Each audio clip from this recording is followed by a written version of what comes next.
Hi, Richard. You joined in this room?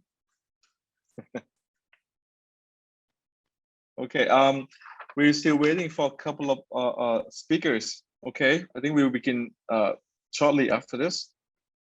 And then everyone is coming to this room. It's a heritage theme. Okay. So we will have UAV building, Kongguan building, Strips Hotel, Amanyangguan, and Mandarin Heritage Office. So we will have 5 speakers. Okay. Let me check. Let me check if they are here.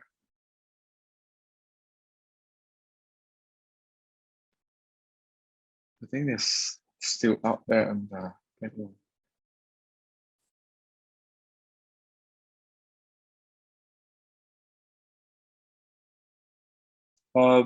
If we have a complication, please we do apologize because it's the first time that we have like 4 nations event. So yeah, should be keep it a bit casual because it's Friday, right? So need to be a little bit casual. So I think it's good because now we live to our 4 nation. Hi Han. Hey, good friend of mine, Han.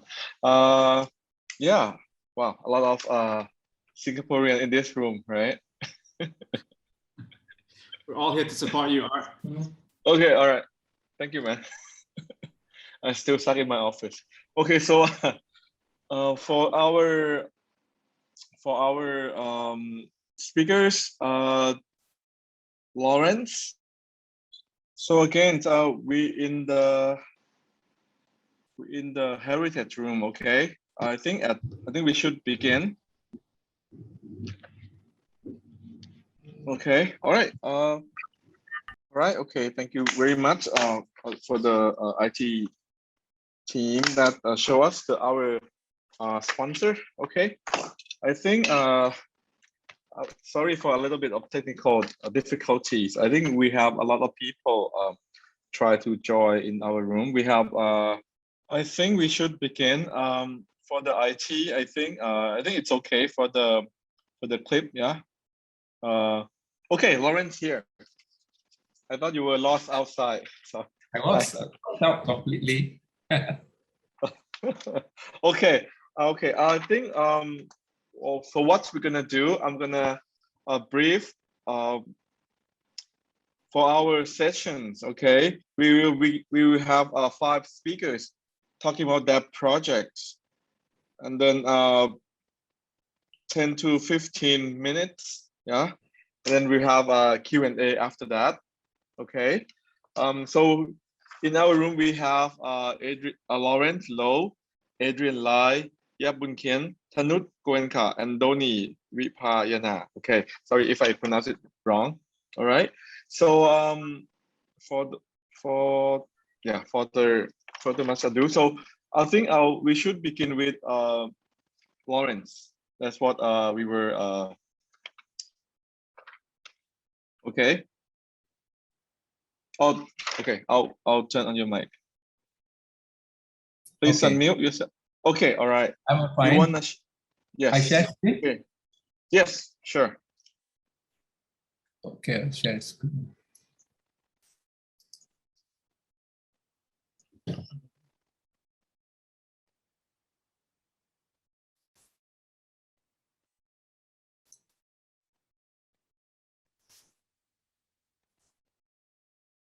Okay. You can. Okay.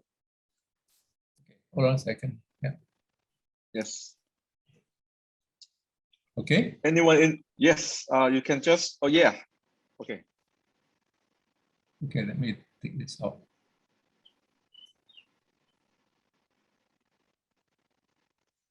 For all the attendees, if you guys have questions, you can ask during Q&A sessions, or you can type in the chat room. Okay.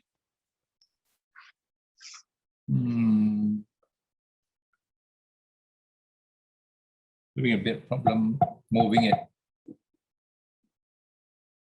I shall stop first and start again. Yes. Yes.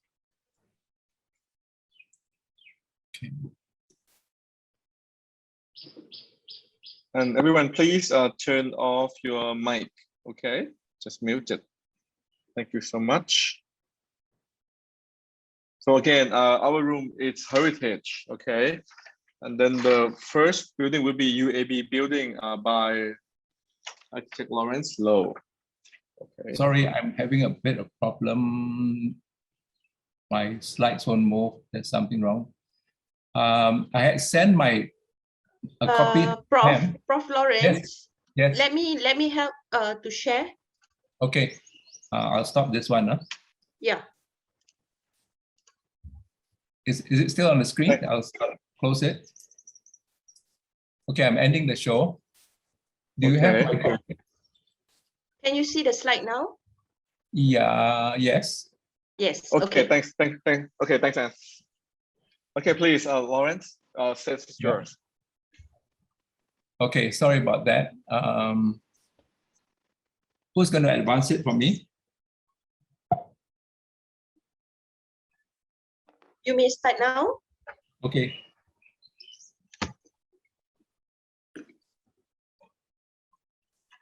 Okay, I'm going to speak about the UAB building, and I've called it Introducing 21st Century Spaces into the Georgetown World Heritage Site, right?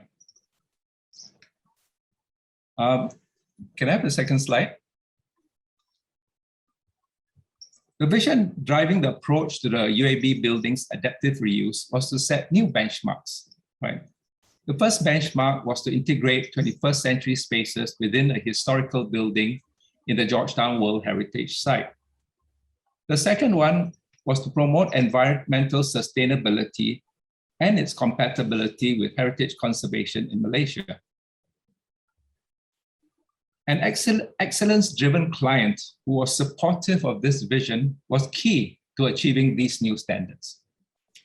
The UAB building is the first Malaysian heritage building awarded with gold status under the internationally coveted Leadership for Energy and Environmental Design, or LEED rating. It has become a showcase 21st century corporate address that is strongly connected to the vibrant World Heritage Site of Georgetown. These achievements are the result of combining a programmatic response that increases the resilience of the site and incorporates innovative design features as well as wide-ranging ecological considerations. This inclusive approach was given due recognition when it won the PAM Building Award. You're going too fast, Ken. I'm now on slide 3 and 4. Can you go to slide 3? The client's decision to locate the company's corporate office in Georgetown was intentional, as it had been given the mandate to revitalize the historic city through best practice urban conservation through a 20 million grants program. The vision statement drove the design and allowed the architect to push the boundaries. Here on this slide, you see the client's vision and brand values. He had given us the parameters of legacy, progressive, balance, aesthetics, and collaboration. And when he spoke about legacy, he wanted us to be reflective and respectful of tradition. In terms of progressiveness, he wanted to demonstrate dynamics of the Malaysian vision. And under balance, he wanted both public and private involvement. In terms of aesthetics, he advocated a particular look and feel, and he was very, very insistent on partnership. And because of that, he had imbued into the building brief a range from social to commercial activities that would be included in the building. Next slide, please.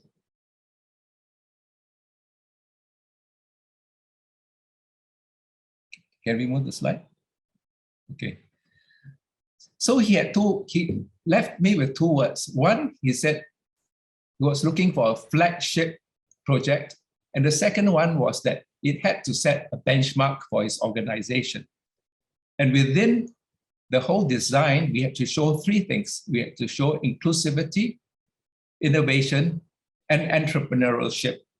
And with this mandate, we proceeded to transform it into a tangible architectural solution imbued with values. Next, please.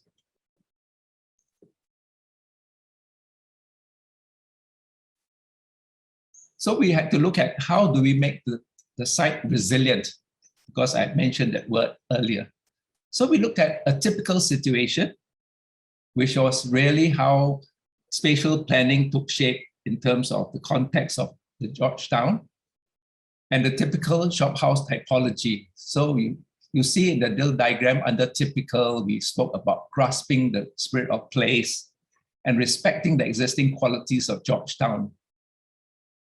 We dissected that and we put it into a proposition where we actually kept all these elements within the building, and eventually we adapted and engaged. And by continuous engagement and thoughtful adaptation, we have been able to enhance the composition to meet 21st century requirements for flexible, collaborative workspaces that go hand in hand with activated spaces that engage community. The above approach has contributed to the vibrancy of Georgetown's social and cultural scene. The client actually advocated 30% of all floor space to be intentionally conserved, upgraded, equipped, and activated as public space. And this synergy has uplifted the building. For example, when we had the Georgetown Festival in 2017, it successfully utilized the designated spaces in the buildings for various exhibitions and lectures, whilst recently state events and bookings for a vast array of social, cultural, and academic events continue to pour in. Next slide. So we kickstarted the conservation and adaptive reuse project by putting into motion our cultural mapping and stakeholder consultation process in order to build consensus. So what you see on the screen is a 5-staged process where we get into stakeholder engagement, and then we carry out social and technical surveys. We do some participatory mapping and needs analysis. We draft the design based on the mapping. We continue to consult the community, and eventually, if necessary, we actually design and redesign again and again until the look and feel has been achieved. Next. So like, for example, in this diagram, we actually carry out very, very tedious and specific space performance surveys where we engaged and we assessed how the existing tenants used to use their previous spaces, and we got them to tick off what they really needed in the building. And this process is actually a lot more elaborative than what I've just shown you, but this is a sample. Next. The UAB building now has had considerable impact beyond its boundaries. It has become an accelerator for the critical urban rejuvenation of the neglected precinct between the busy town and the waterfront precincts adjacent to the harbour. By bringing new life into the historic zone of the building promotes and enhances what we know as the outstanding universal values of the Georgetown World Heritage Site. It has helped catalyze the social and cultural sustainability of the neighborhood, and thereby made an essential contribution to the surrounding historical continuum. Beyond Georgetown, this impactful approach to adaptive reuse in the context of a UNESCO site is encouraging building owners, practitioners, and decision makers in urban planning and policy making to pursue higher standards. Next. Encouraged by the impact and momentum of the adaptive reuse intervention, the present chief tenant of the building, Think City, has embarked on the creation and promotion of an area revitalization project, with UAB at its epicenter called the Georgetown Creative and Cultural District and Digital District. It is an intersection of art, culture, and heritage. As you can see in the slide, there are multiple users where we are looking at creating the clustering effect to bring about the creation of a catalytic nucleus, which eventually will spread through to the rest of the city. And this grows out of the success of an individual building located by the owner within the World Heritage Site as opposed to being up in a high-rise corporate office. And we continue to work on projects like this over time. Next. In order to achieve the stringent requirements of the LEED Gold certification while facing constraints from strict heritage guidelines, innovative solutions that satisfy both aspects were applied. Core to the efficient use of spaces and the interconnectiveness of public and private realms was the thoughtful planning of circulation and flow, both horizontally and vertically. The first floor was punctured through with the celebrated staircase. Despite the opportunity cost of lost floor space, the gain from the liberated flow between the floors has truly transformed the relationship of spaces. A positive side effect of the articulate stairwell was the light penetration from the sky lantern, which subconsciously guides the movement through the spaces. There was insufficient space for landscaping to be integrated to the standards stipulated in the LEED specifications. The vertical garden and the naturalized courtyard were the solutions that allowed this criterion to be fulfilled. At the same time, it introduced biophilic qualities to the spaces on both floors of the building. Next. In relation to LEED, we looked at first the ecological response, the integration of ecological considerations that are compatible with heritage guidelines. And this was pivotal for achieving the stringent LEED gold standard in several areas. First was in energy and atmosphere. The three intermediate bays have sky lanterns, as you can see in the photographs, which channel daylight into the spaces while keeping out the heat. This feature mimics the use of air wells in typical shop houses. Positioning the main staircase beneath one of the lanterns allowed daylight penetration to the ground floor, while highlighting the vertical integration of the spaces. The next, we looked at indoor environmental quality. The courtyard softens the urban atmosphere of the context and encourages interaction. It is an integral part of the flow between spaces. With its vertical green wall, the courtyard embodies the very principles of biophilic design to counter nature deficiencies in people's daily lives. Louvered shutters provide natural ventilation. The balcony on the courtyard-facing facade is equipped with automated shutters to minimize heat gain and glare on the interior. We looked at water efficiency. A high degree of water efficiency has been achieved by equipping the building with water-saving equipment ranging from low flow taps and dual flush systems to a water harvesting and automated irrigation system for the courtyard landscaping. Several zones are watered at different times depending on solar heat distribution to prevent excessive loss of water through evaporation. We looked at material and resource use. To the extent possible, original building materials were kept. Where design or regulatory considerations make this impossible, materials were salvaged and repurposed for furnishing and other items. Next. Let's look at the floor plans. This is a sketch of the elevations. Let's go to the next one. It's the historical facade. Next plan. This shows the existing plan of place and the new views, where the bays were actually broken down into both office spaces as well as exhibition spaces, as well as conference rooms to accommodate a whole variety of users. Next. This shows the section through the building. I spoke about the three sky lanterns, and these were the original sky lanterns designed by the architect when he designed the building in the early 1900s. Next. So ultimately, it's about what I coined as using the language of the old to tell new stories and the language of the new to retell stories of the old. But I will leave the last words to PAM and quote their citation for the project. They describe it as an exemplary edifice, which not only honors its rich architectural lineage, but also resolutely demonstrates the innate connection to nature and natural processes to enhance health and well-being of spaces to work, play, and live in.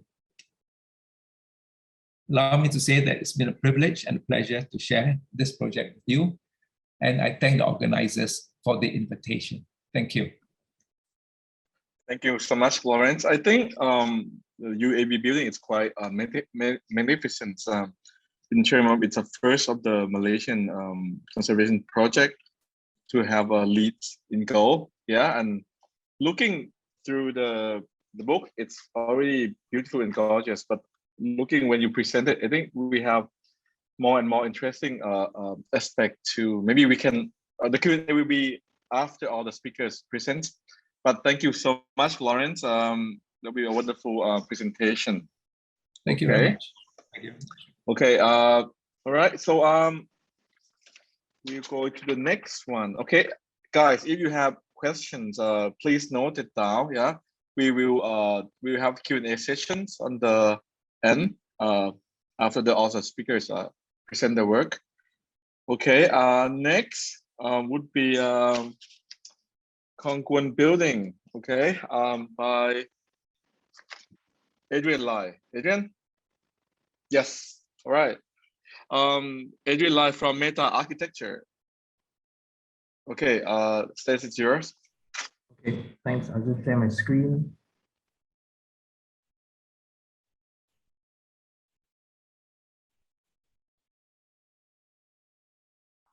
I'll just start. I'm sure you'll all stop me if there's anything wrong. Just as a kind of context, Singapore is a tiny island, you all know. We started conservation 30 years ago in 1989, a little more than 30 years ago.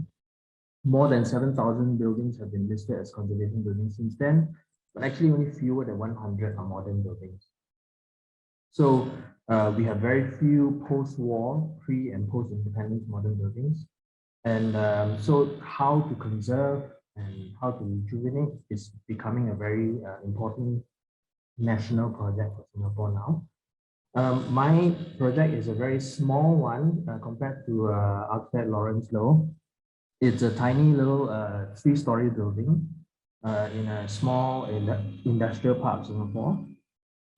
But what it does is it tried to recapture the spirit of modern, which was when this was built.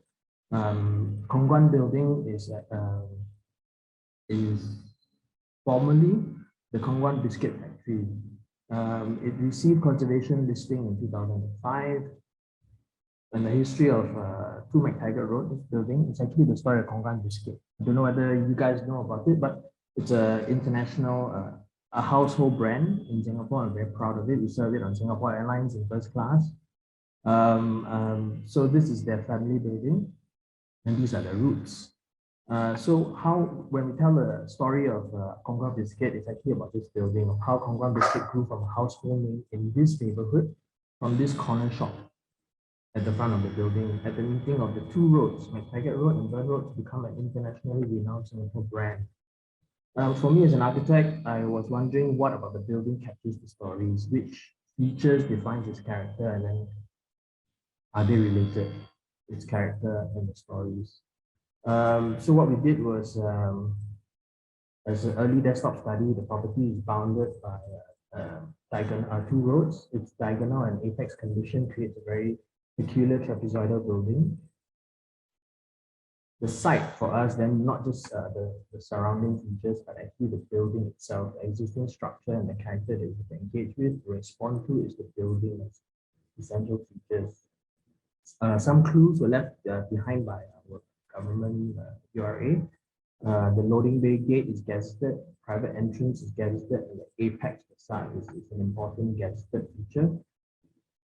Looking closer at the concept building, it was a way of finding out Contiguous Biscuit's history as well. So when we analyze the interior layout, you can see when the building was built in 1952, this was how the 3rd floor was used.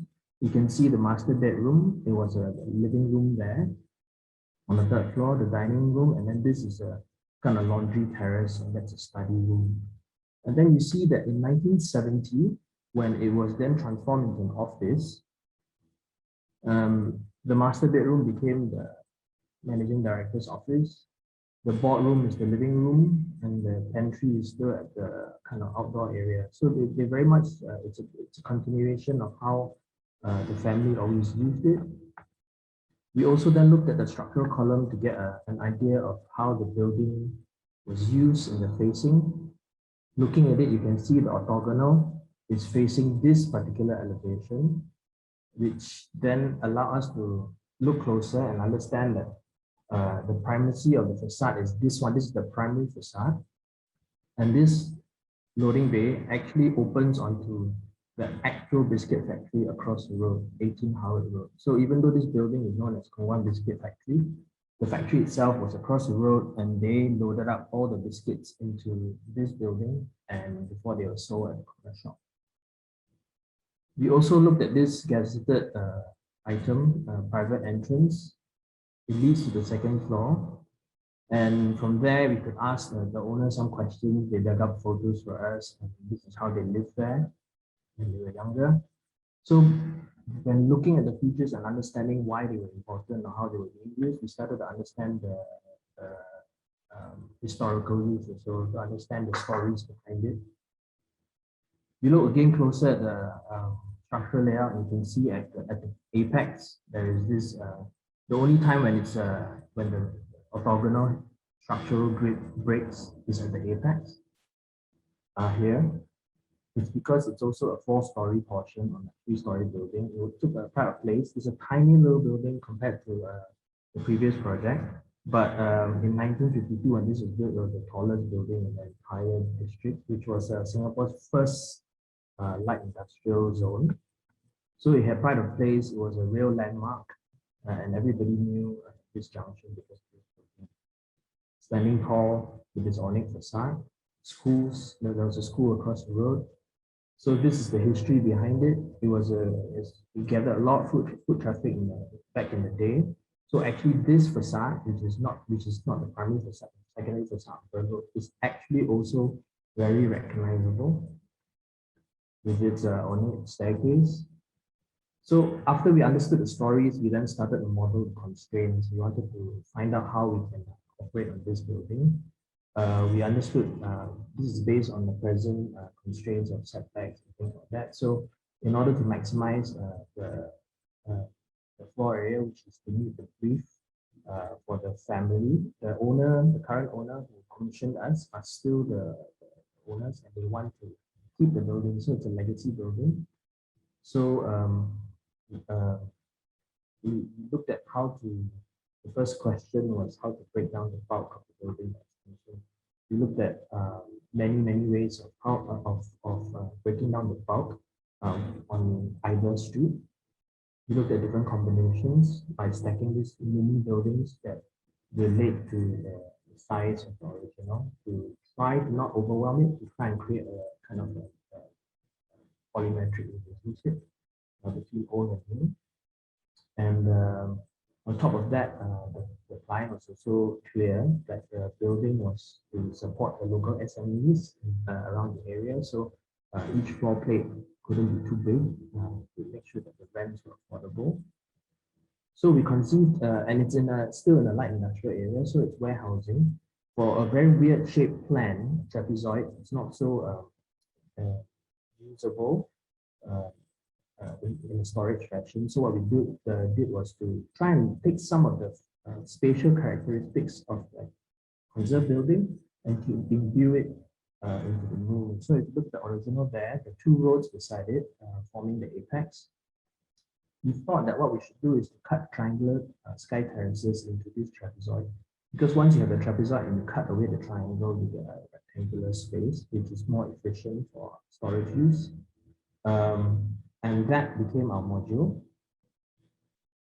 And having that module, we could then start to imagine that when we start to alternate them, we have the McTaggart module, we have the Burn Road module, and because they stack at the corner, they again form an apex, similar to how the original also created a landmark at the apex. So this was how this was a detailed design, and this is how we envisioned the stack of mini buildings on top of the Kongguan building. This is how it turned out. With it was very early on, it's doing external works. You can see the sky gardens there. So now we have sky gardens to bring lush landscape to each floor. But also in the original conserved buildings, we have introduced some voids and sky gardens.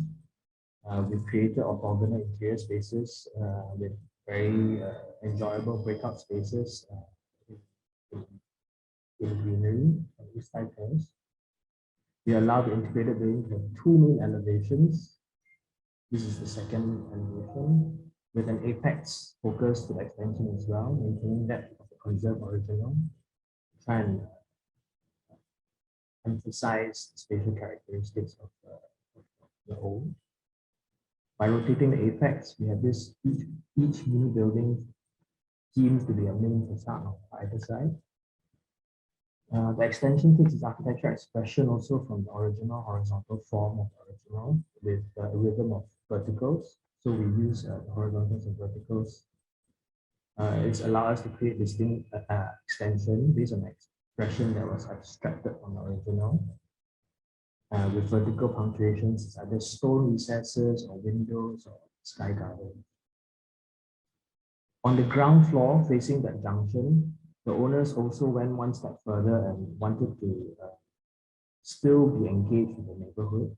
They applied to the authorities to change the use so that it could be an industrial canteen and more people can still come into the old building and experience the building. If not, it'll be a totally private building and the public will not be able to come in anymore.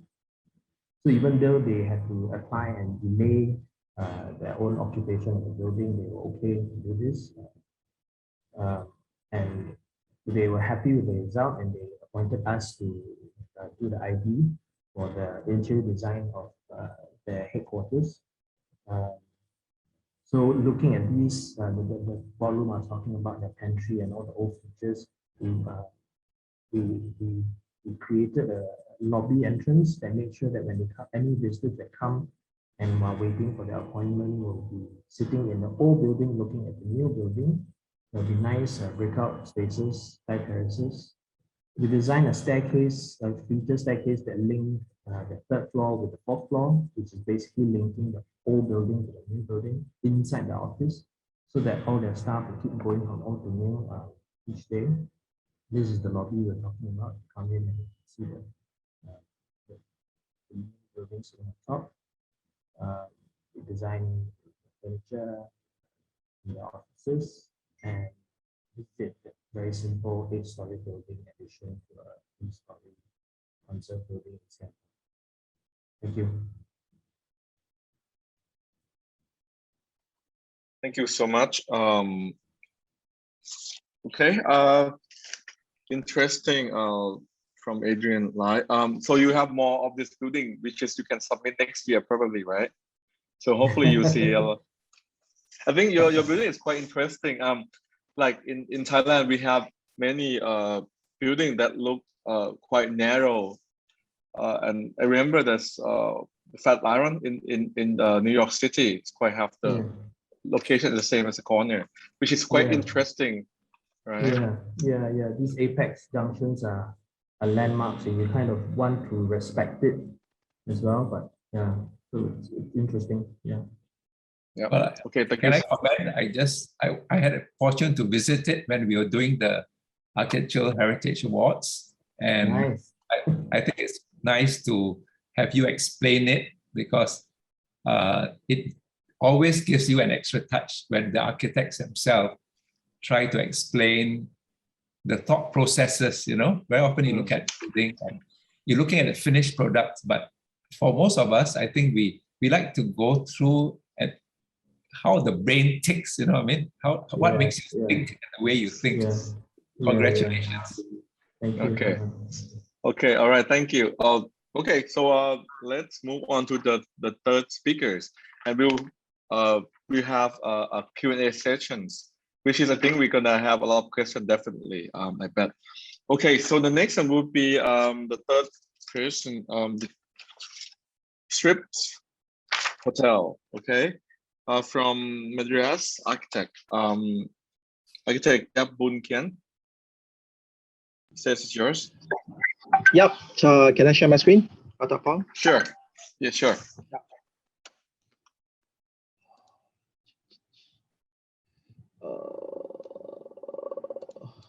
Okay. Share this. Can you see the screen? Nope, I don't. Wait. Haha.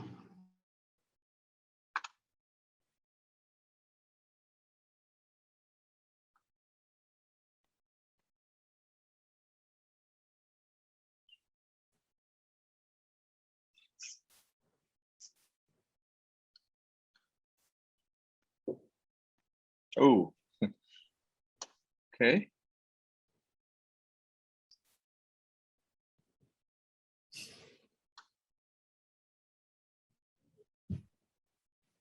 The speaker just logged out, so I'm bringing him back. Okay. Okay. Thank you, Izumi. Thank you so much. Oh, I have Pam President helping me. Sorry about that. I was booted out. It's okay. I got kicked out. I got kicked out from time to time as well. Okay. Okay. All right, We can you see the screen? Yes. All right. Good please. evening, everyone. Like what Dr. Pon has introduced myself, I'm Boon. Actually, we are a team of designers from YTL Design Group, which we already have a close association with architect YTL Dasla. So that's how we ended up in these projects. So today I would just want to share with everyone about our journey for the Stripes hotels. So in 2000, back in 2017, we were approached by the YTL group of hotels to actually design a row of a hotel, a new hotel in a row in actually assisting 10 shop houses, which is a old shop houses in Heritage Road in one of the Jalan Kamunting in KL. So by doing that, actually, we actually did some study of demographic of KL, and you know, as usual, we are actually behind of all these so-called wonderful buildings and icon of KL city, and we will wonder what we can do for the clients to actually express also some sentiment value of the YTL in this piece of land. So that's when we hit our first brick wall. I always believe, my mentor told me that when there's a brick wall for you as an architect, there's a reason for you to solve it. So we went back, we dig down to the society, and these are the peoples that actually running the neighborhood. These people to date, they are still there, and they are very good peoples. And we walk around, and they are operating the cafes, the tailors. They're talking about selling biscuits, and also they're doing some mamak or very famous coffee roadside coffee shops. These are the peoples there, and from the smile, we actually did some interview with them. And we want to see what is the response actually. And from the interview that we get, we actually get that there's a sense of heritage community that actually we're supposed to respond to. And that's when we actually dig further into old pictures of this site. The yellow box is where the stripes is. It used to be Sorry, an old Boon. settlement. Sorry to cut you. The slide is not moving, Boon. The slide is not moving. Yeah. Is it moving now? No. No, it's Is not it moving? moving. Boon, we You are have not to share looking. your entire screen. Yeah, we are not looking at your slide presentation. Oh shit! We are Sorry, my looking bad. at your, I think you are sharing different screen just now. Can you see this? Can you see the slide now? Yes. Yeah, Yes, it's all good. yes, It's all yes. good. Okay. Yeah. All Okay, right. sorry. Can you see it? Yes. Yeah. This Yes. okay. This is about the demographic that I mentioned just now, and what will be the next for the client. The brick wall pictures that I mentioned, the neighborhood. Can you see the neighborhood? Their smiling face and all these things, where we actually get the heritage culture of the neighborhoods around it. So we dig back further onto the site where that is actually the yellow box is where the stripes is. It used to be a settlements of some of the community, the Malay community, the Chinese community, even the Indian communities. So we would like to, stripes will not be a stripe today if there is if the main component of stripes is not introduced. I would like to introduce to everyone the elephants in the room, which is the bricks. These inspirations of bricks, right, was actually gotten of our team when we read through the history, dig further back into the history, where the British president of Selangor has instructed to rebuild the whole KL after a major flood and also a fire. So the bricks actually kicks in from there. So we dig further on how does this brick movements in current age and how we reinterpret the bricks into it. We actually visited some of the sites that is very interesting. This is a Saucy Hut buildings in London, where it actually won the RIBA 2016 Gold Award. So how the bricks was interpreted in actually different way and different modules. And we also visited some of the buildings in the heritage site of Shoreditch, where they actually use the bricks commonly to be interfaced between the externals and internal. Dig a little bit more on the brick technology, how the old way people used to lay the bricks and all these things, but now the different way of people laying bricks, we have the big precast bricks that it comes in a very prefabricated forms and all these things. So then we come to our own little intervention, because our sets of the practice actually allowed us to have a little bit of R&D to be done. So we thought that, well, we are a bit clever on how we did some research, and we start building our own little interpretations of how we can actually build the facade using the bricks and emphasize and bring back the nostalgia of the first brick buildings that is along the area. So this is how we go ahead is, and then of course along the way of this mock-up, we hit another roadblock. It's too time consuming the way we lay brick nowadays, brick by brick with the mortar and all these things, considering the labor, the cost, and also the speed of work. And we are supposed to complete the building within 18 months from what we actually engaged for. And one day, it happens to me when I was resting and very stressed, I saw my kids that was playing so-called mega blocks. So these mega blocks, and just to apologize, these are not my kids. So they are pictures that I extracted out. That inspire us actually to think, can we actually build a brick without a cement mortar? How do we fix that? Are we able to do that? So that's where we start to venture into a brick technology, or so-called brick selections or developments. We started with common bricks and we failed. We started with engineering brick where we drill some holes in, also we failed. We started with color cement, which we actually mix into the brick itself when we cast it in, and to get the texture of it, but it's too dull, the color, it doesn't feel natural. And we actually ended up with cement sand brick. And the horizontal line about on the brick is actually the samples of R&D that we did for the interlocking bricks without actually the cement grout in between. We have the round shape, we have the square shape, we have rectangle shape, we have a lot of them. So end up, we have finalized the thing, and then we have an interlocking where we have the top and the bottom. It's a little bit like mega blocks. Those the kids play. And the next thing that we need to do is we need to give them some colors. The colors are important. These are the things that I learned along the way. And we see how heritage buildings in Europe was actually maintained and also conserved. They actually use a sort of a color paint. It's called mineral color paints. So we have actually approached one of the so-called Europe brand company. I don't know whether I should express them here, but it's okay. They actually give us some advice and expertise on how we are able to integrate the dilutions into the bricks itself and give a more vibrant looks of the bricks. And that's how we get the bricks that we have today in the Stripes Hotel. Running through a little bit on the slides of the building itself, Stripes Hotels, the one that in color, is actually seated with a background of KL Tower. You have your KLCC. We have all sorts of interesting building behind it. And from there, we actually start organizing the space vertically. Once we have done that, we have actually put in the ingress of, if you can see that at the bottom there, we have a row of heritage shop houses beautifully conserved with a little so-called the gray hatch. That I will talk a little bit about it later on, why the building has to be that way.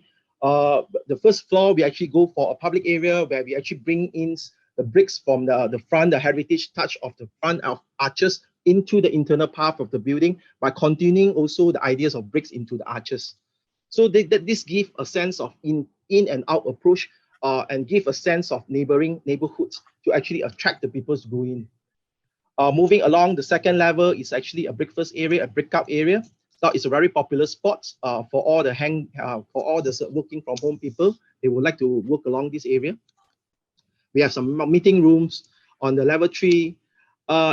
Just a little bit of commercial breaks from the leveling that I want to discuss about. Actually, during the dilapidation survey and pictures that we took along these 10 row of shop houses, we did took some pictures.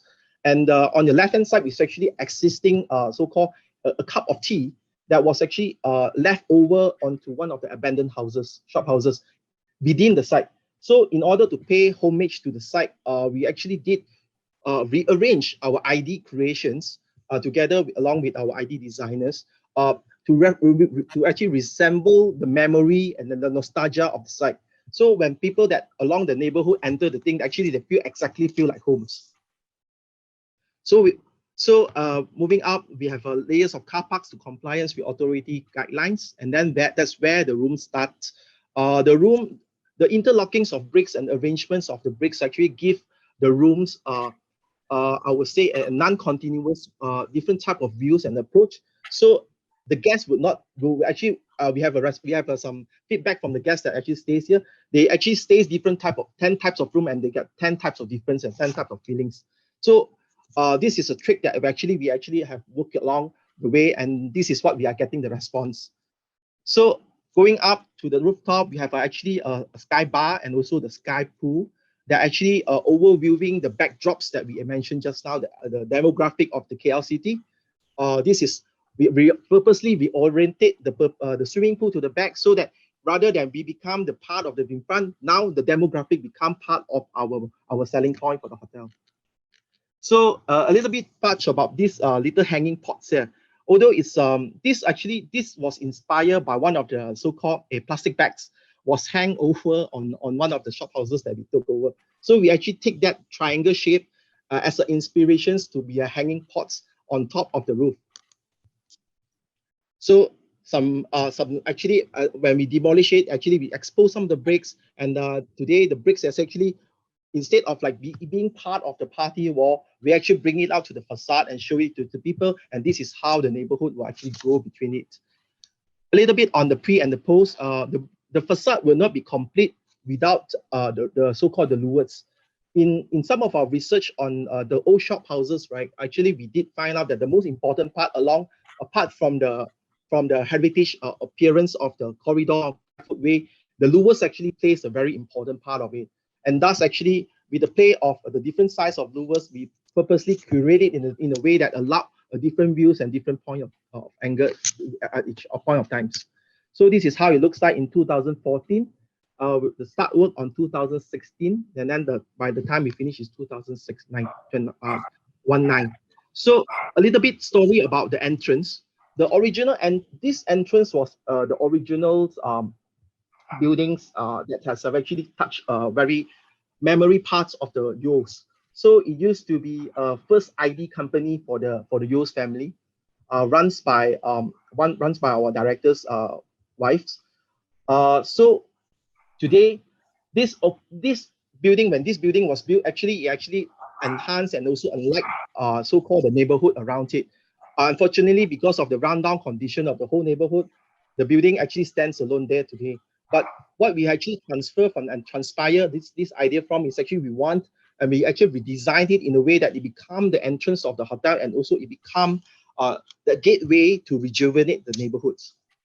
So now Stripes Hotel has become a site influencer. If you can see the picture on the left, it used to be abandoned car parkings. Now it become a very famous so-called F&B outlet. It's also takes some inspirations of the bricks that running across the site. And the site neighborhood on the left-hand side is actually some of the buildings also beside us. And now it has turned into a much more hippie, so-called youngster way of rejuvenating the space. So I think that's the end of my presentation today. Thank you very much. And thank you for the opportunity for the organizer to allow us to share this to the group. Thank you so much, Boon. I think another great process, like Lauren said in the beginning, that I think it's interesting when we see the process of how architects like think, solve the problem. And I think we are definitely a problem solver. It already looked gorgeous, right, in the real site, right? Because I saw your building in the magazine like last year, I think, and I think it's really great that I've seen you in the real person. I mean, the architect who designed this building. Okay, thank you so much. Okay, and moving on to the next speakers. All right, architect Tanat from Amanyangguan building from Curry Hill. Hi, good Architect. afternoon. Hi, okay, the stage is yours. Thank you. Thank you. Just give me a second.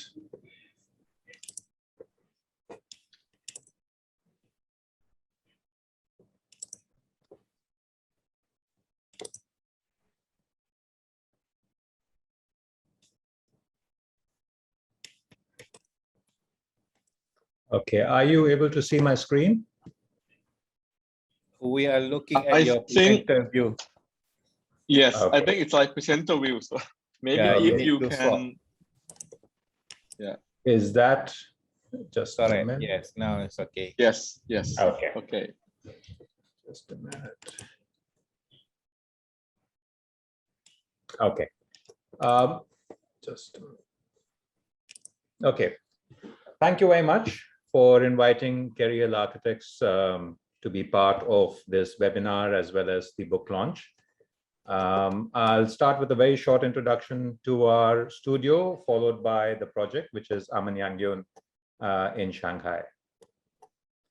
So we are, Curry Hill Architects is an office located in 2 cities. I'm calling you and speaking to you from Singapore, and we have another office in Perth in Australia.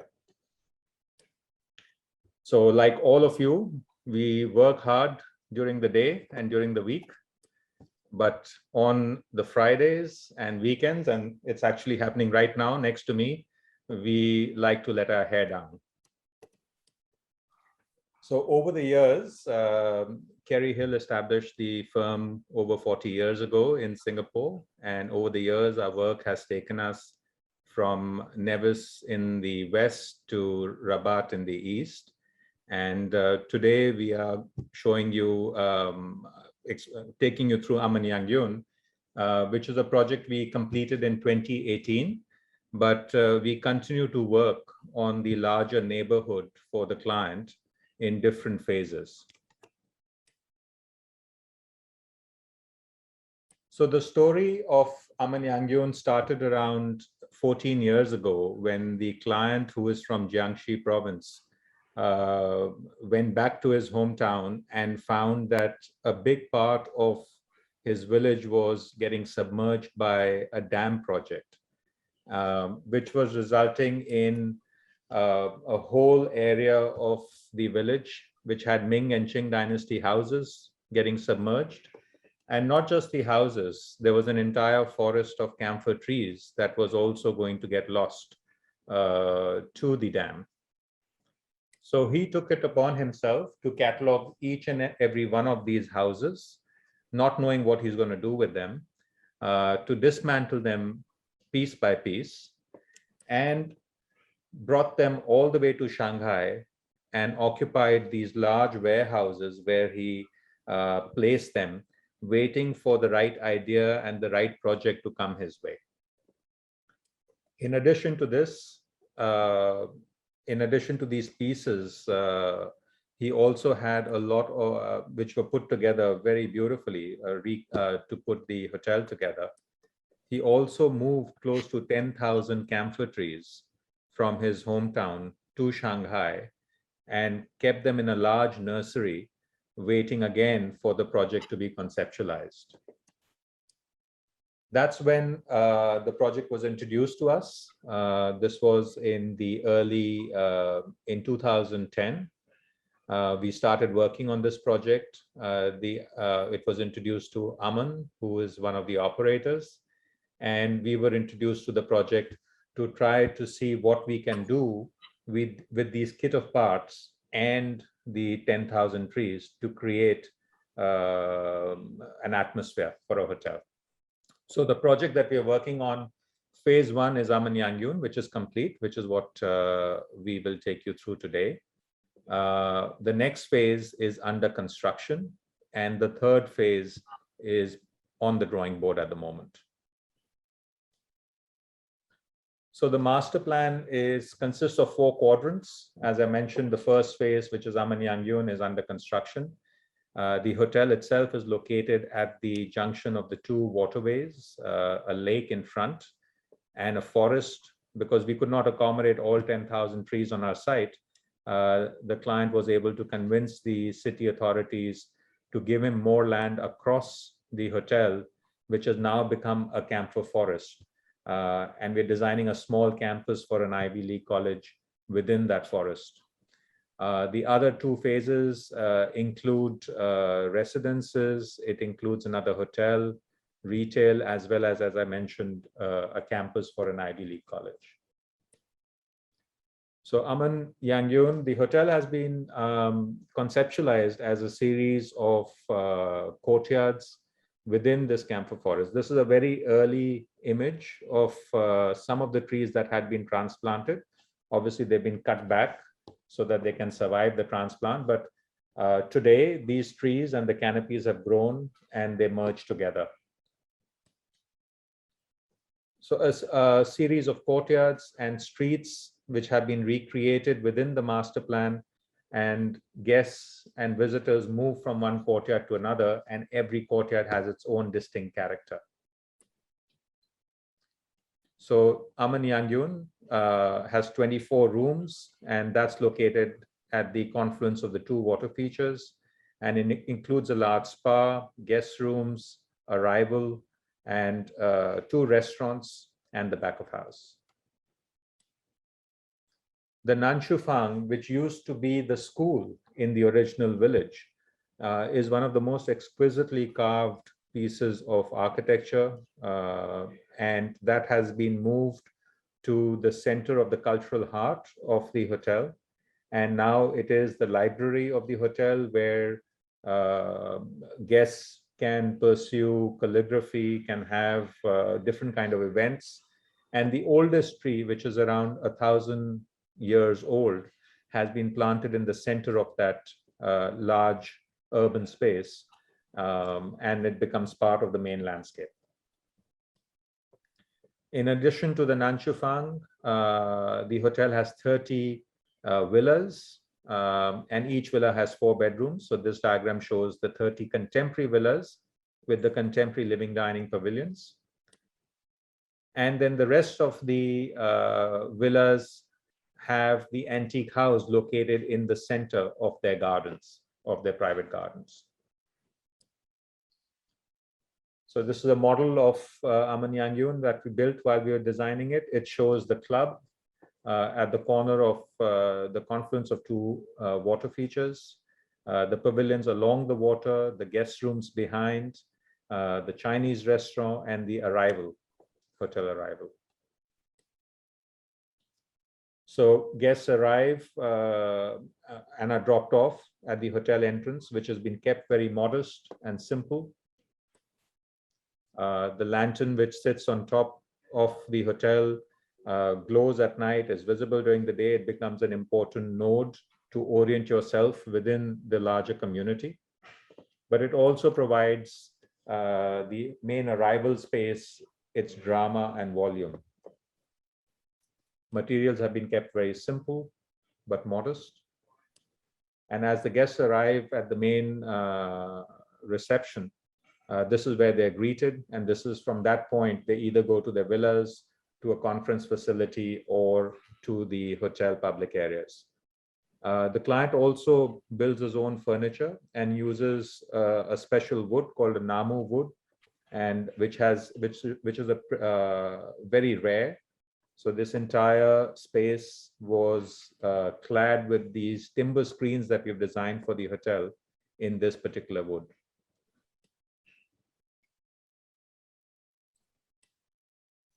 And the screens, as I mentioned, they are inspired by Aman Yangyun means nurturing cloud, and the screens were inspired by the idea of a cloud motif. And we actually designed the screen so that the shadows, the pixelation of the shadows of the screen, it was in shapes of clouds. And with the sun moving over the screens at different times of the day, it gave an impression that the clouds were moving on the surfaces where the shadows fell on. So these screens are made sometimes in bronze. This is showing one of the external screens in bronze. And in other parts of the building, they are made out of elm or oak. And they also become part of the lighting fixtures that we've designed for the project. So the same screen motif and the patterns are taken through different elements of the project. This is showing the same arrival space, and the shadows from the screens, the shadows from the trees, and the nature itself on site is the artwork of the hotel. So we've kept the artwork to the very minimum. A plan of the main club, which shows the hotel, the central garden. Again, a series of courtyards, each courtyard with its own distinct character.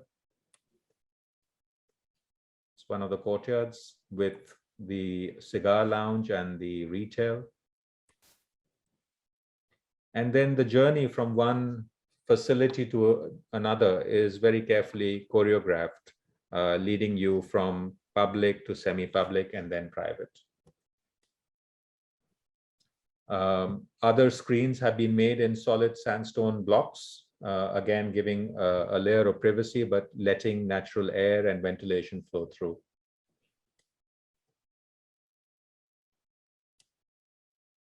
So these were the nodes that I was talking about between public and private.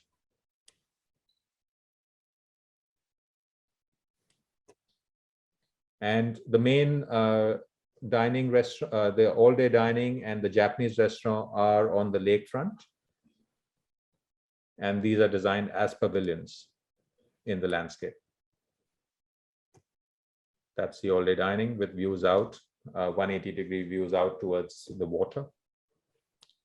And a lot of these spaces, whether it was the all-day dining, the Chinese restaurant, they were inspired by the heritage and the materiality and the volumes that we rebuilt in the antique houses, which I'll show you next.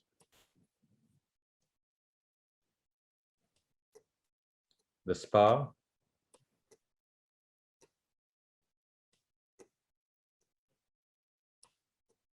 And that's the oldest tree on site, which has been dated to be close to 1,000 years old.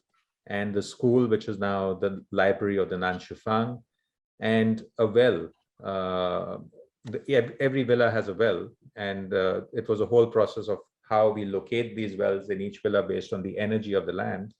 And when guests come to the hotel, their way of checking in is actually to water the trees, water this particular tree. And when they leave with a sack of the seeds from this camphor trees to go back and plant in their own garden.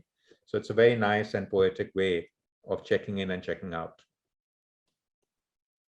So each villa, as I mentioned, has 4 bedrooms, which either has a contemporary pavilion sitting within its own garden or an antique house.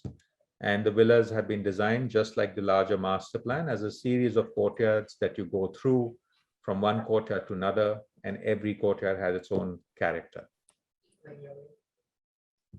Villas are designed in clusters of 4 to give a feel of neighborhood. This is where you get dropped off, garage on the right, and you move from one courtyard to another. The water court, which then leads you to the main garden, within which either a contemporary living dining pavilion sits or an antique house that you're seeing here. Our challenge was to preserve these antique houses, to introduce modern amenities within these antique houses without losing its character and fabric. We designed all the accessories, artworks, furniture, carpets, rugs, and lights for the project. This is one of the landscape elements being built or put together by craftsmen in China. So the interiors of the guest room is inspired by the forms and the volumes that you find within the antique house, with internal courtyards similar to the old houses. That's the bedroom of a standard room. And that's the bathroom. As I mentioned, we've designed all the furniture, light fittings, and accessories for the project. And even the furniture itself was a very interesting study and journey for us to, design them and build them with the local artisans, especially with craft like working with hemp for the chairs and the furniture.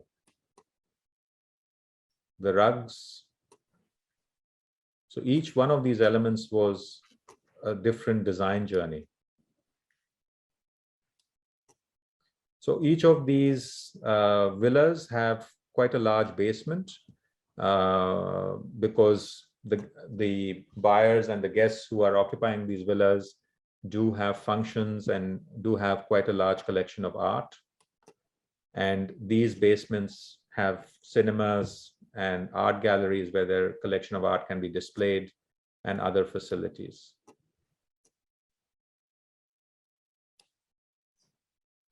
So when we started with the antique house, because these antique houses were coming from the village, they were being moved from the village to Shanghai.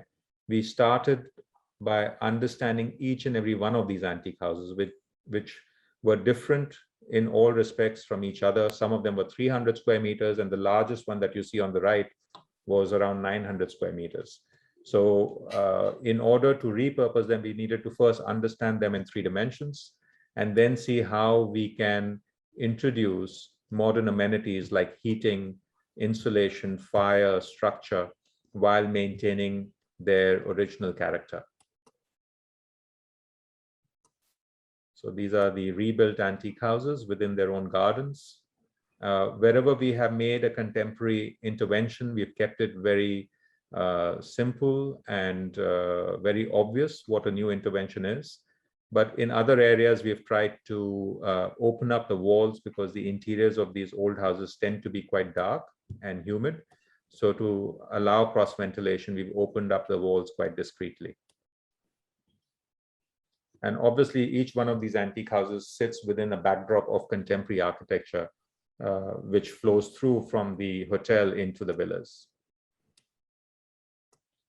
The antique houses themselves and the whole study of the antique houses involved building multiple prototypes to scale 1:1, just to understand how these antique houses could accommodate some of the amenities I was talking about, and how we can bring light in. So this was quite a long process, just to make sure that the timber columns, the stone walls outside, the brick, all of it could accommodate modern requirements of fire, structure, acoustics, and climatic efficiency. And the team that actually dismantled these antique houses in the village 14 years ago, they were the ones who were actually putting it back together, because putting back these antique houses was very complicated. They had to be put back in a certain sequence, otherwise they would not fit well together. And all the furniture, all the accessories, lightworks that we've designed for the interior of these antique houses have been done in such a way that they feel like standalone elements within the historical fabric. So they feel as if they are temporary occupants of the historical structures. So that's showing a bedroom. Similar to the other villas, even the antique house structures have extensive basements below them. The living room, the way the fireplace has been, and the TV, all of these elements have been introduced into the space. They stand proud of the fabric of the antique house. That's the dining room.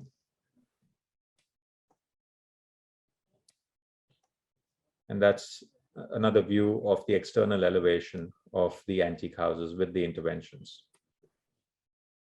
The same screen seen from inside has a different feel.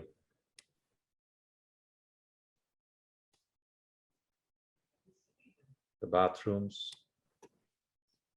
And as I mentioned at the beginning of my talk, the Nanshufang, or the school from the village, it's one of the most exquisitely carved and built structures within the property.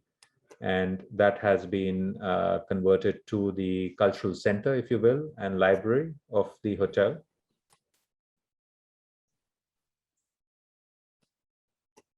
And so Aman Yangyun, that's an aerial view. It's around 3 years old now. The trees have really matured since then. And it's a community of residents that are occupying it, and the entire Yangyun village, as they call it, continues to grow. And it's a 20-year project.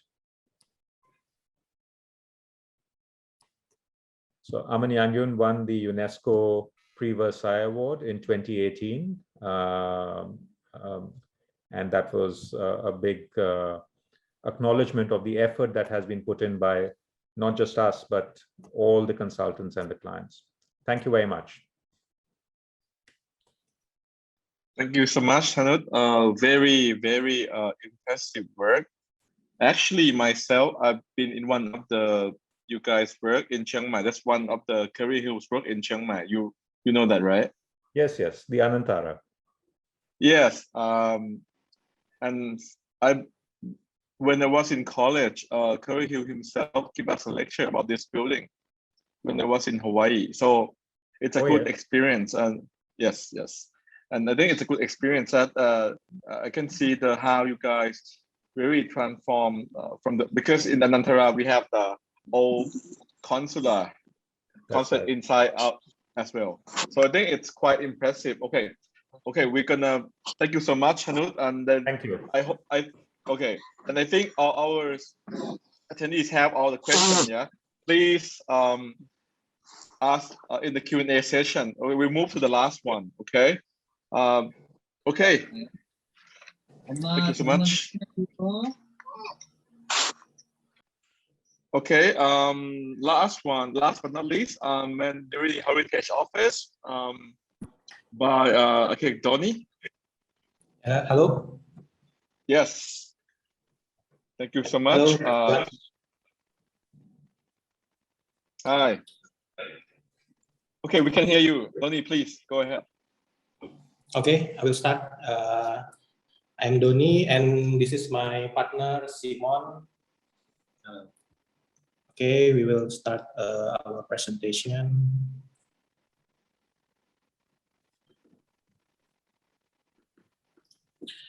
Okay, we will present a small project.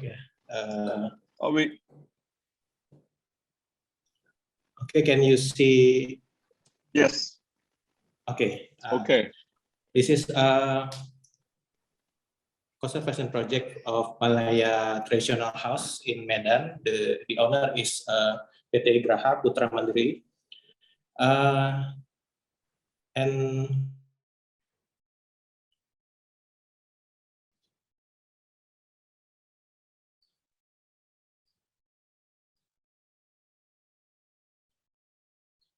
I think we couldn't hear you, Donnie. I think Donnie is frozen now. Yeah, hold on.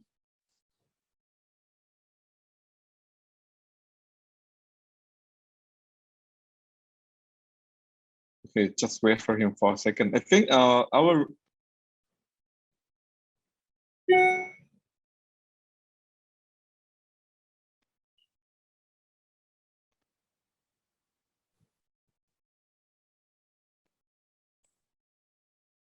just a second. Okay, I think he is trying to come.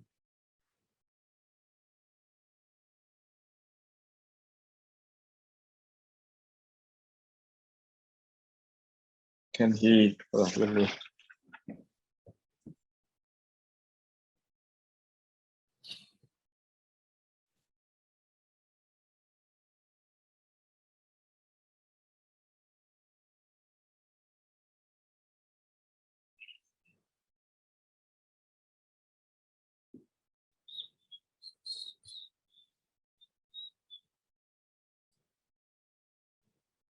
Let's wait for him for a second, okay? I think for our last speaker, and then after he finish, we will go Q&A.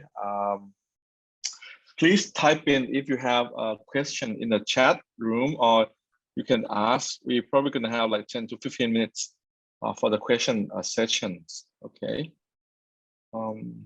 Wow, I think all the works here is really good. So the next book will be hosted by Pam, okay, Izumi. It will be really interesting for the next book. Okay, I still have no word from Tony, hold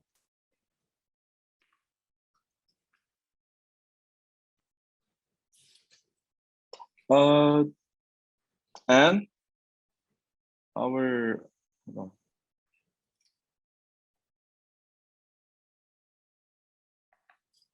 Let me call, hold on, just a second. Sorry, guys.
Okay, I think he's in.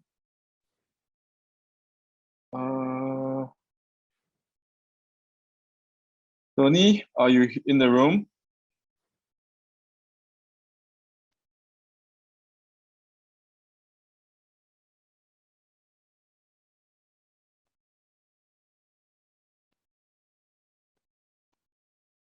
Okay, Tony, you're already in the room. Can you turn on your microphone?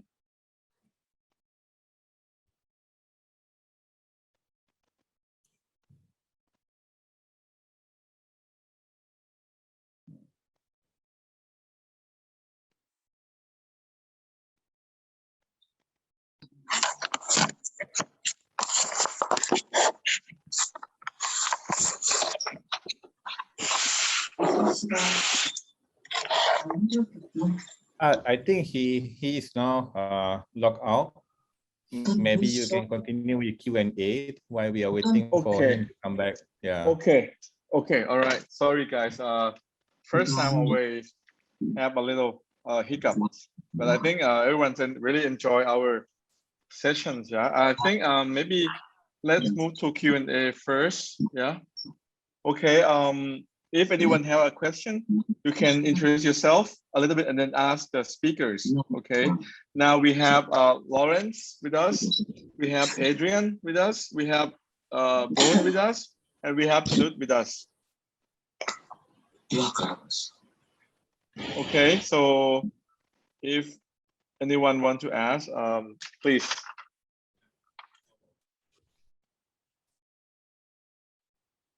Actually, I'm Adrian here. I'm one of the speakers, right? I have a question for Kanuj at Kerry Hill.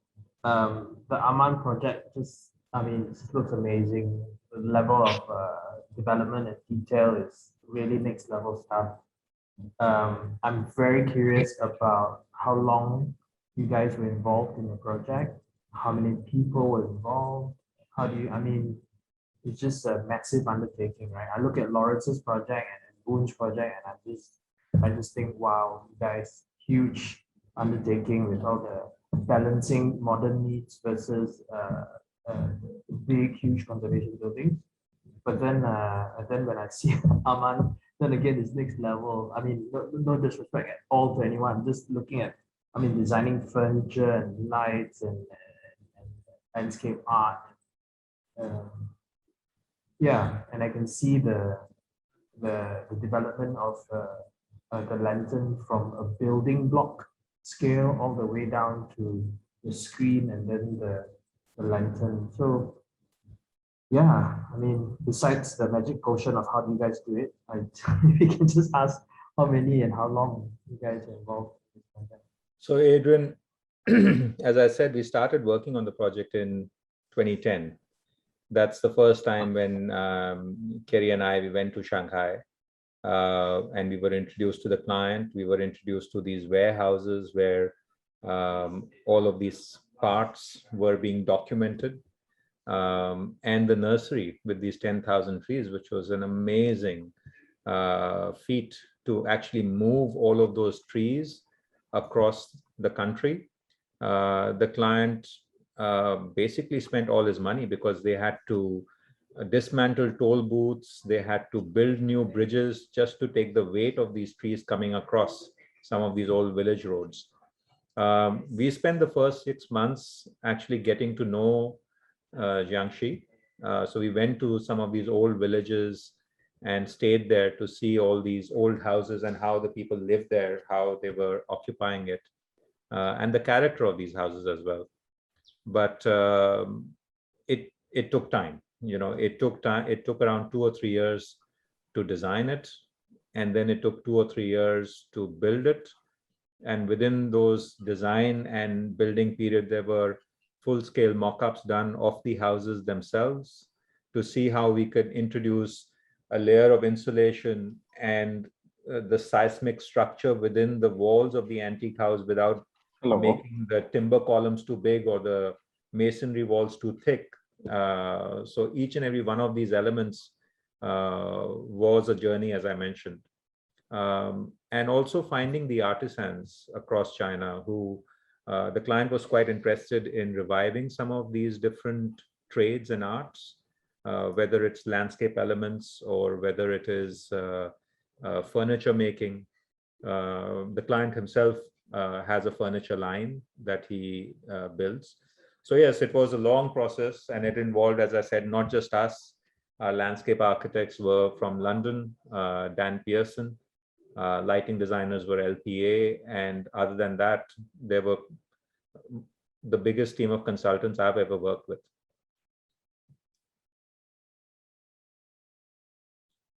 Sorry, Adrian, you're on mute. Yeah, hats off to you guys. So and the product, the product, if I can call it that, the atmosphere you created, even from the photos, I think, you know, it makes it all worthwhile. Congratulations. Thank you. And Lawrence Low, so what about you? How long did you take to complete that project? Well, this one, we had to finish it in 2.5 years, 3 years, because the client had to move in.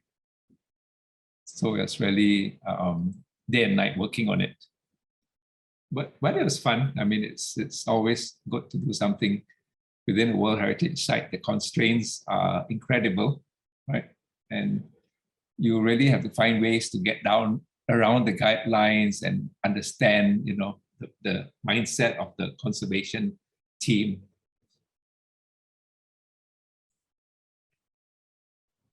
How do you go about the fire safety regulations, the control building codes in preserving the heritage building? Well, I think we have to try and fully comply with it as much as possible. And where we can't, then we look to other examples where they use more passive ways of complying with fire bylaws. But we are lucky that it's only a 2-story building. There were already verandas available. And in fact, I created additional verandas around the building because it's a very enclosed building. But we wanted to reflect the sort of Georgetown morphology of verandas, etc. So we actually created internal verandas, which then became actually that fire access. So it was both to design to the conservation ideas as well as to comply with the regulations. All happened by chance, not deliberately sometimes. I think Donnie is coming back now. Okay. Danny? Okay, Donnie.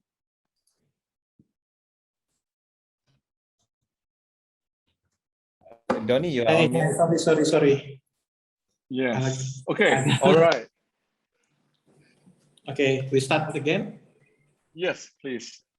Broadcast.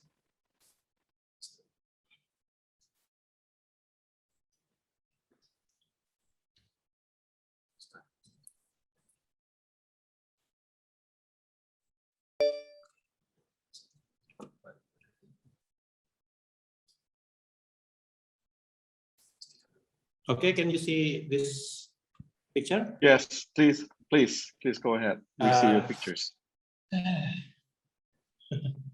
Okay, this is Malayan traditional house in Medan. The owner is PT Graha Putra Mandiri. This is a family company. The director is Miss Ria, and she is really love it with this building. At the first sight, so she contact us to help him renovate this building. This project started in 2017 until 2019. Okay, this is the context of Medan. This is the third biggest city in Indonesia. Medan has a lot of colonial and traditional building, but most of them got demolished. So the kind of business city where the private enterprise or entrepreneur has a very strong role here. Maybe sometimes we feel like the city is on autopilot because 3 periods in a row, our mayor in Medan had been jailed for corruption.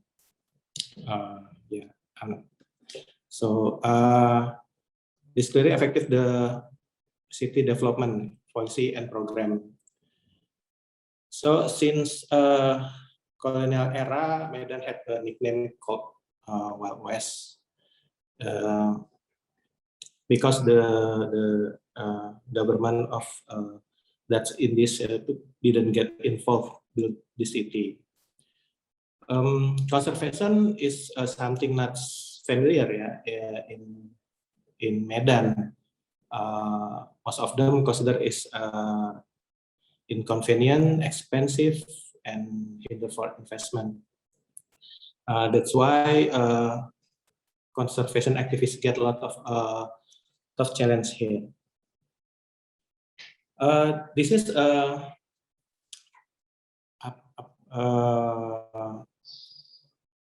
picture a sample of my house that still survive. Medan was a city dominated by Malayan ethnic, but now Malayan ethnic itself is currently being the 5th biggest. The big one and on the right is plantation government company. This building is not treated anymore, and condition is increasingly damaged. This is the location of our project. If we look at this picture, this building is located at the city center of Medan. There are hotels, convention, residence, and office around the site. It can clearly be seen that only in this area which still look green. Formerly, this district was called Kampung Mandailing. Mandailing is one of ethnic brands in Batak in North Sumatra. So this is the building. This is the existing building before renovation. Formerly, it was inhabited by 3 families, and it was built in the 1920s, located in area of 2,000 square meter. Initial building area is about 250 square meter. The facade of this building is directly facing west and has a fairly long setback compared to the surrounding building. We can also find a large yard at the back of the building. I have a story about the father of the owner, Ms. Ria, wanted to demolish this building and replace with a modern office building, because this building looks ugly and not comparable with the price of the land. The price of this area about 26 until 28 million rupiah per square meter.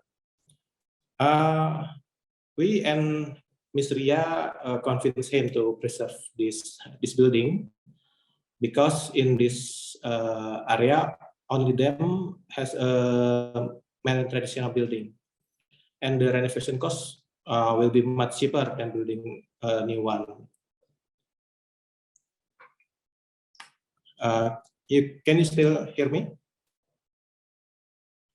Yes. Yes. Yes. Okay. Yeah. This is the compare before and after. We and Ms. Ria as in-depth discussion about the concept of preservation. Most of the building are preserved, including the wood material. However, some of the main material were replaced, such as the roof, which previously used metal roof, and then we replaced with the single wood roof. And you can see the front stairs were also changed, because the previous stairs with 2 steps, and the owner wanted to set of 2 stairs and asked for a canopy, so they wouldn't get wet in rain when getting out of the car. The canopy is a new element, and we try to make slim structure with steel material, so people know this is a new infill. The steel column of the canopy has a similar dimension with the wooden column next to it. All plaster layers of brick wall at the first floor were peeled off and replastered using Portland cement, because the previous plaster was very damaged and moldy, and the paint surface of all the wood material were peeled off, getting back the original color of the wood.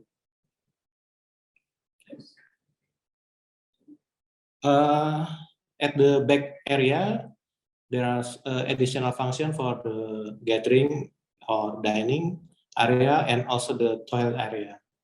Here we can see that the toilet area is separated from the main building for easier plumbing construction. On the north side of the house, we added a new element. We added new stairs made of steel and glass. The stair structure is not directly attached to the building structure to avoid the expansion and shrinkage of the smart materials. There's also AC order compressor installed at the bottom of the stairs. The manage of the location of the AC compressor is very challenging in this project. This is the first floor. On the first floor area, the actual building elevation is 20 centimeter lower than the streets, and the floor to floor height is only 2.1 meter.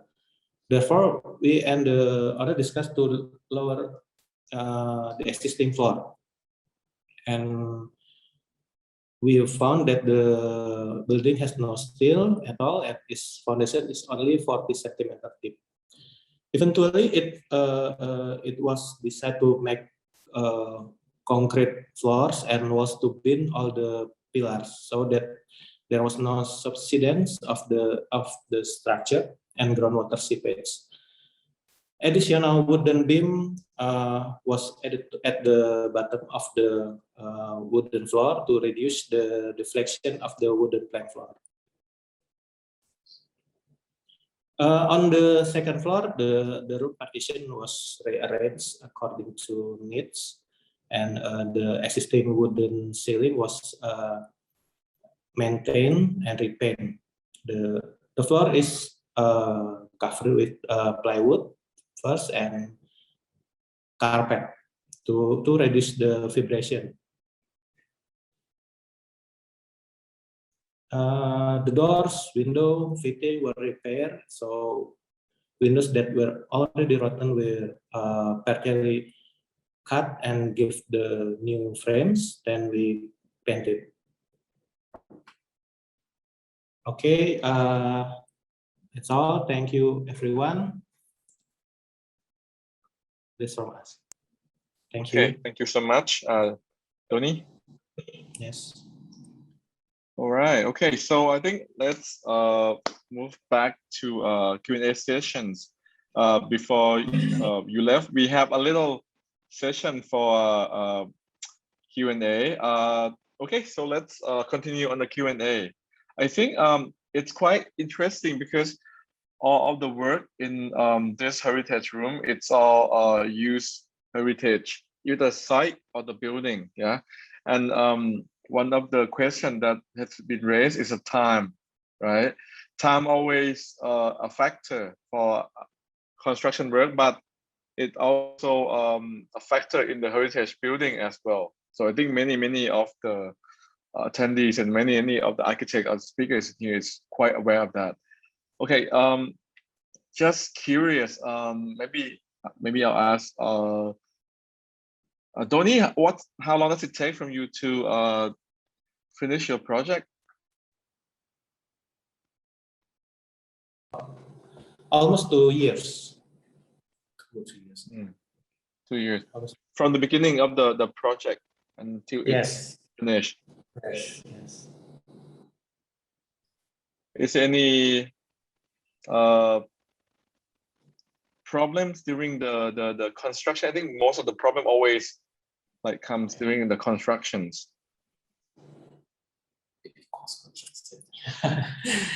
Yeah, the biggest problem is cost construction because the conservation method is not familiar for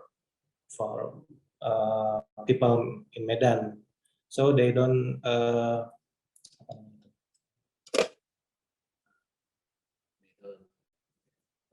They underestimated the total cost. So maybe the owner is underestimated the total cost will be around this price, because the old house sometimes has many problems that we cannot predict from the first beginning. So maybe more additional cost, unpredictable. Okay, other speaker want to. Yeah, but in the end, the owner is very satisfied. She really loved this project, and sometimes make us to do the interview about this house, even though it's only used as an office. Okay, all right. Anyone want to ask? You can ask all the attendees in the room. Anyone, please?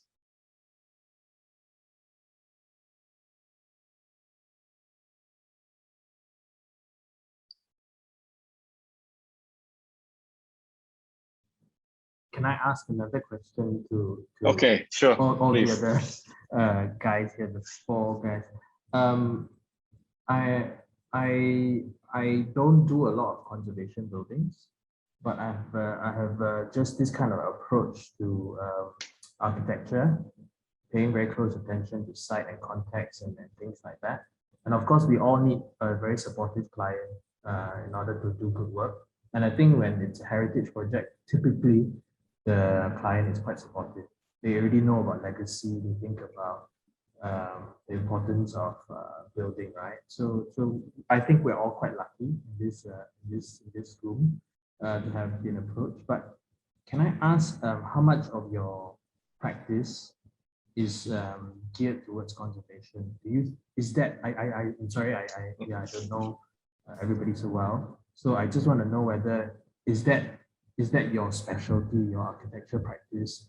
You only want to do conservation and it somehow brings you a lot of conservation clients, or are you it's just by chance and you keep getting it, or things like that? Is it deliberate? Is it an intention for your architecture practice to be conservation architect?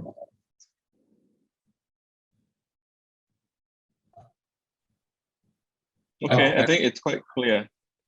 Yeah. Okay, Lawrence, please. Well, just to fill in the gaps, right? While other people are thinking, conservation came by chance. I really love new designs and I still do new design work, but it is just fate that pushed me into that field. But I always tell people that it's 10% of my fee income and 90% of my sweat. So it's actually conversely the opposite of it.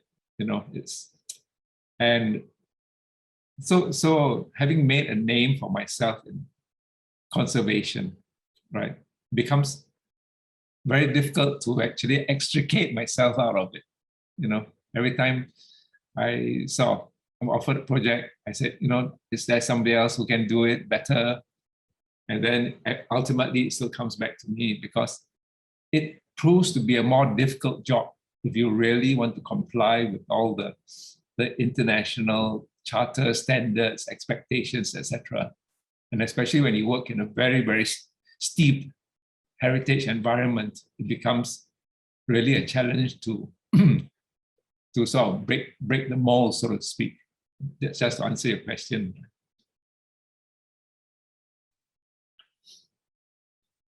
And it is quite difficult, right? Doing conservation buildings, there's different era, different style, and then you have to deal with existing buildings. So actually, it is. I guess less carefree, I think. But then you build up big expertise, especially yourself, right?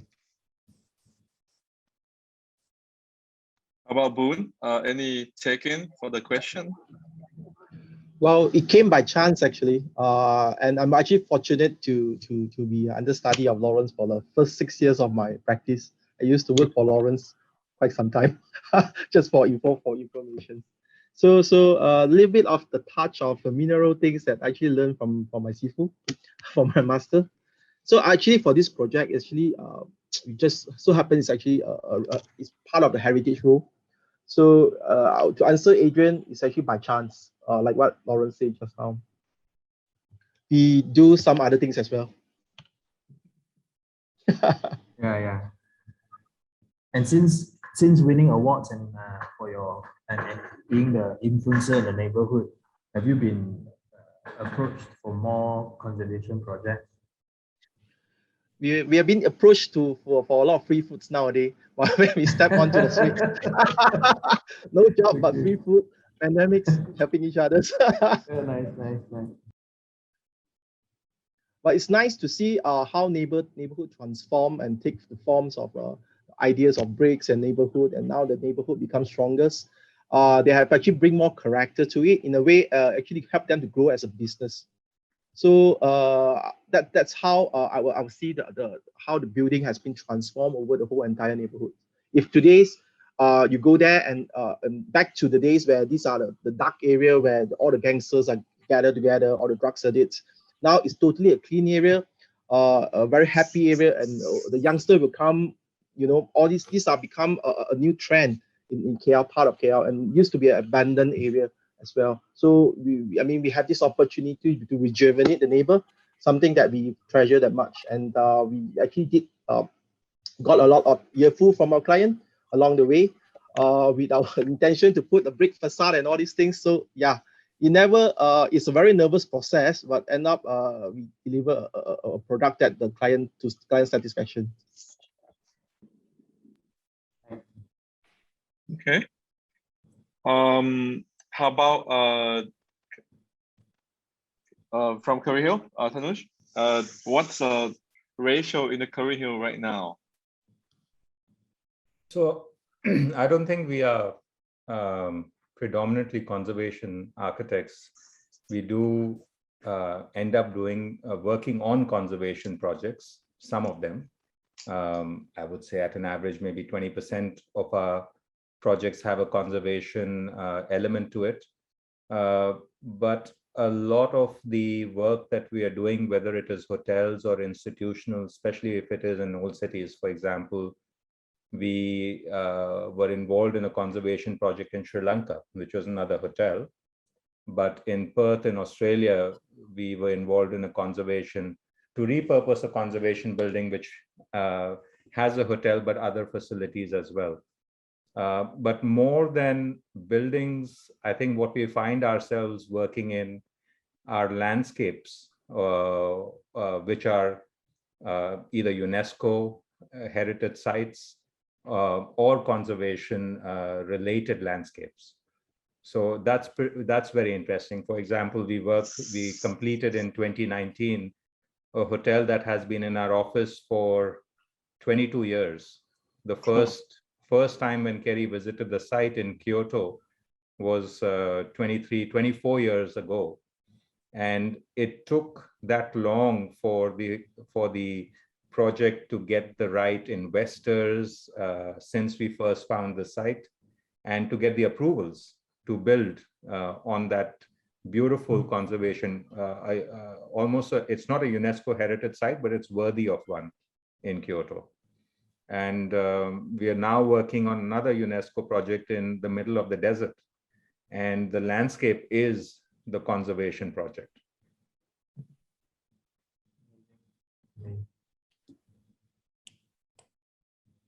I think we have questions from the audience, from the attendees. How to manage clients' expectation when you propose something that feels too modern for their heritage project? I think it's maybe Adrian can answer to that. Yeah, I thought that was coming at me.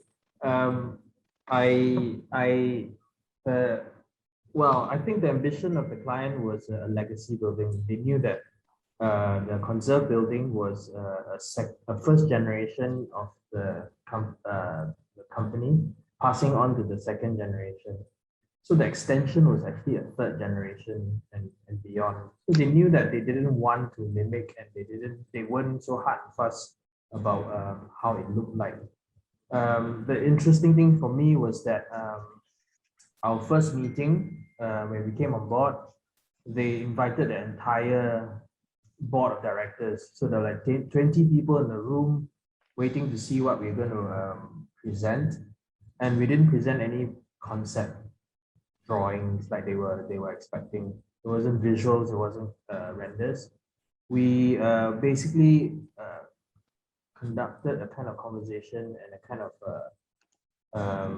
setting out constraints and expectations, talking about what they actually wanted the new building to do, how they wanted it to feel like, how they wanted it to work, and what the ambitions were. So once that was set, it became a lot more easy throughout the 3 years that 1.5 and then 4 years that we were on the project, because every time we were going to make a decision, we could always point to that the discussion that we had and say, this is the ambition. So actually, if that's what you wanted, then trust me, we're going this way. So that kind of basis was important. And it reminded me just now when I was looking at when Lawrence was kicking off the whole session with his first four slides. It was really establishing a meeting of minds with the client to see where they want to go with this project. And then once that's established, that you assure them that you hear them, but they also have to have a bit of faith in how you're going to get there. So it's really like that. And then they were, I mean, I think they're reasonably happy with the result. Yeah. I have a question for you, Adrian. Yeah. When you submitted it for the award, Yeah. right? Obviously, it was a very dramatic building contrasted against a very early modern post-war building. Yeah. Did you actually expect to be recognized? The merit? Actually, I was told by little birds and insiders that the local authority, URA, who have the conservation department, not everybody was a fan. Some of them were really angry with me. And so it was, I always knew that it was going to be quite divisive. I thought what I really wanted to do was to extract really kind of modernist, kind of abstract the principles of the modern building, whether they are facade features or the spatial characteristics or the morphology of the building, and to really express it in a very clear form at the back, and to say, it looks new, but if you really just compare them, you kind of see the kind of kinship. There was a kind of an experiment or a kind of conversation I wanted the building to have and for people to have about the building. Like I said, actually Singapore, we've conserved 7,000 of the buildings, but actually only less than 100, not more than 50, I think, modern buildings. So really how we're going to conserve and show off our modern spirit, whether it's 1950s or 1965, right? Whatever, we haven't worked that out yet. So maybe it was controversial, but I guess got people talking. But no, I wasn't expecting anything. I mean, but you deliberately put in something that you thought could be controversial, right? Because there were people who were for and against it even before you, whilst you were on the job, right? So was it to go against the grain, architects either conform or they... Okay. No. I wasn't trying to be controversial. It's a character personality thing. I wasn't. I just thought, based on our conversation with the client, we were searching for some kind of originality, a kind of authenticity. And originality has certain aspects of novelty, but novelty itself by itself does not really interest me, because it wears off very quickly.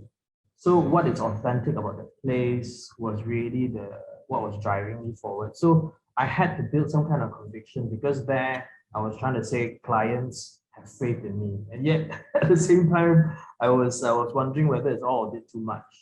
Even when we were choosing stone in China, right? And, we were just driving past quarry after quarry or like factory after factory, and we were just trying to imagine big slabs and things like that. All every step of the way was a bit fraught with doubt. I'll be honest. I had to kind of center back to what we agreed and what we're trying to do. So it wasn't controversy. And actually, I didn't really get a sense of people's thinking, because all along it was just the client and the contractor, and all of them were very supportive. And with URA, the local authority, the conservation department, they were actually very supportive also. So things take longer because there's so many authority approvals in Singapore to get through. But conservation department became a kind of ally.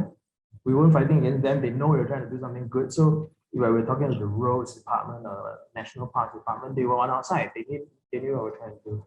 So, but until the scaffold came off, nobody really knows what it was. Nobody knew to protest until the scaffolds came off. So but when it came off, then that's when I started hearing that, not everybody thought it was. Even my own father was asking me, like, what are you doing? All I can say is that, when there is clarity and critical thought going into how you relate to a site, whether you imitate this mimicry or whether you really work together with the times and in anticipation of later date, so to speak. It's always like that. Yeah. That eventually, when everybody saw through the process of conceptualization, execution, there wasn't very much disagreement in a sense, although I might not like it that much, but it has some quality, you know what I mean? So the Right. critical commitment and part where if, as an architect, you put your heart and soul into it and you really push how you really want to solve the problem within the gamut of the whole time continuum, right? Yeah. And you stick to it, sometimes you win. Yeah. And that's why I was thinking, Thank you. okay, I mean, I'm just losing it. Yes, sir. Yeah. Okay, guys, I think it's maybe the last question before we finish the session. Any attendees in the room want to ask? It's almost 7 in Thailand time, so it's it's almost 8, right? In Malaysia, yeah. Yes, in Malaysian time. Okay, so we're having fun now. All right. I think it's good. It's Friday, right? At least we have something to think of for tonight. I'm still in my office. Everyone is still in their office. Okay. Any last questions? Richard, you want to ask? Or anyone? There are questions in the chat board. I think one question from Visha asking how to get clients like what Kerry Hill.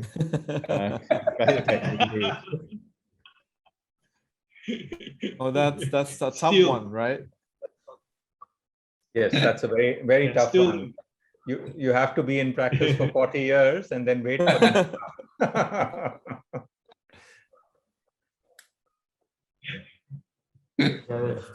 Yeah. One hopes when you're like nurturing the project since 2015 and 2010 and 2009, right? I know. And the one in Kyoto from what, 24 years ago. One hopes that it's not in vain, all this nurturing. Yes, it's also about just there is a lot of luck in it as well. About chance encounters with someone who likes your work and stars align, and you find a partner who's ready to go on the journey with you. And it doesn't happen very often. And not all of our clients are as supportive as this one. It's a mixed bag, as it always is.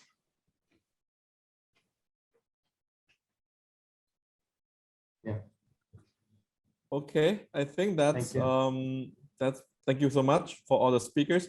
I think on the organizer, they want to take the photo of the speaker first. You guys please stay in the room. We will take the photo for the whole room a little bit. Okay, so speakers, can you turn on your camera? Yeah, I know it's Friday. Everyone is tired. Okay. Architects talk a lot. I still need to be in my office. I don't know. Okay, speaker, can you or you just want to cap? Hold on, let me check. Okay, okay, I'll just cap it. Okay, and I think I will try to get all the attendees in the room. Can you guys turn on now your camera if you can, please? That would be really good for us. Hey, Yishin, you came to my room. Okay, all right. Okay, we're gonna snap for each. Okay. Okay, we're gonna chat. Okay. If anyone can show the camera, please turn on your camera. Okay. Okay, we snap on the first page. Okay, 1, 2, smile. Okay, second one, please. Hold on. The second one. No one turned on. It's okay. Okay, thank you so much. I think that's a wrap. You got... Yes. Thank you, everyone. Thanks. Thank you so much. Take care and have a great Thank you. weekend and good night. Thank you. Thank you Thank very you. much. Hi, Thanks Alvin. for moderating. Thank Well you. done. Well done, Art. Thank you. Thank you. Thank Bye-bye. you. Bye. Okay, bye-bye. Thank you, all the speakers. Thank you, Lawrence. Thank you, Boone. Thank you, Donnie. Thank you. Thank you. Thank you, all the attendees. You guys, thank you so much for attending the sessions.